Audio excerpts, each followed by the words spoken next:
Mặt đất truyền đến tiếng rung chấn từ phía cổng thành đằng xa. Cố Tồn đang mài một thứ gì đó. Con dao khắc trong tay đại sư huynh chợt khựng lại. Cố Tồn đột ngột ngẩng đầu nhìn chằm chằm ra ngoài viện.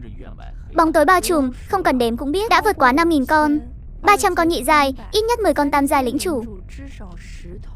Trong không khí nồng nặc mùi của lũ yêu thú cuồng bạo. Có kẻ muốn san phẳng Tạp Dịch Phong rồi. Cố Tồn im lặng, lấy ra một miếng gỗ đập xuống đất, trận khởi. Đại sư huynh đâu rồi? Đang mài dao.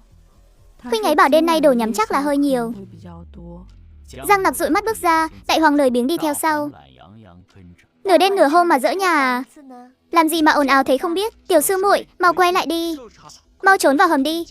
Thú triều tới rồi, bao tay đen. Một bóng dáng màu đỏ vụt qua, một tiếng gầm vang dội như sấm. Nhiều đồ rừng tự dâng tận cửa thế này cơ à? Cái hàng rào nhà mình không chắn nổi bấy nhiêu con đâu. Phải mau chóng sửa lại cái chuồng thôi. Cố Tồn và Văn Chi, ánh mắt đối thủ tràn đầy tuyệt vọng. Để tỷ đi ngăn bọn chúng lại.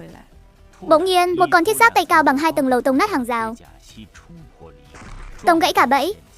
Sự hủy diệt ập đến, lao thẳng về phía Giang Nặc ở giữa sân. Sở Tiêu giơ lưu ảnh thạch lên, vẻ mặt đầy phấn khích. Đúng rồi, cứ thế mà tông chết nó đi. Chết đi đồ thôn nữ. Cái sừng nhọn hoắt của thiết giáp Tây dừng lại trước mũi Giang Nặc chưa đầy 3 thốn. Tơ nhện của Văn Chi hốt hoảng bắn ra, nhưng đã không còn kịp bảo vệ Giang Nặc nữa. Chỉ thấy cô nàng lộ vẻ chê nó hôi. Cô giơ tay ra phía trước, đẩy cái đầu to tướng của nó. Gấp cái gì mà gấp? Không thấy vẫn chưa đến giờ cơ mà. Thời gian như ngưng động. Cái sừng khựng lại trước lòng bàn tay Giang Nặc một thốn. Không thể tiến thêm được chút nào. Một đạo đao quang trắng bạc lóe lên. Dám đụng vào người của Tạp Dịch Phong ta, bất kể ngươi là súc sinh cấp mấy, đều phải biến thành thịt lát hết.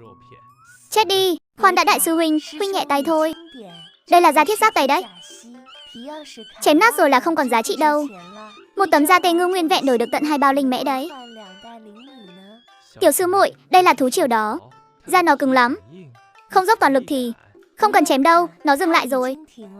Còn thiết giáp Tây khựng lại trước mặt Giang Nặc nửa thước, hoàn toàn đứng khựng lại, toàn thân run rẩy dữ dội. Nó chậm rãi phủ phục xuống, cúi đầu khép nép. Cái sừng phát ra tiếng rên rỉ, trông cũng chắc chắn đấy. Nhưng sao mà bẩn thỉu thế này? Chạy nhanh thế làm gì chứ?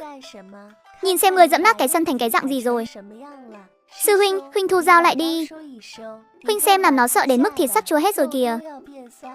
Vân Chi lặng lẽ giấu đao ra sau lưng. Tay cầm lưu ảnh thạch của Sở Tiêu cứng đờ. Chuyện này không thể nào. Hắn nhìn thấy Giang Nặc giơ tay ra, đám yêu thú phía trước khựng lại, gây ra một vụ va chạm liên hoàn. Chỉ một con dừng lại thì có ích gì? Phía sau còn hàng ngàn con nữa. Ê ấy, đừng có làm nát con lợn có hoa văn kia.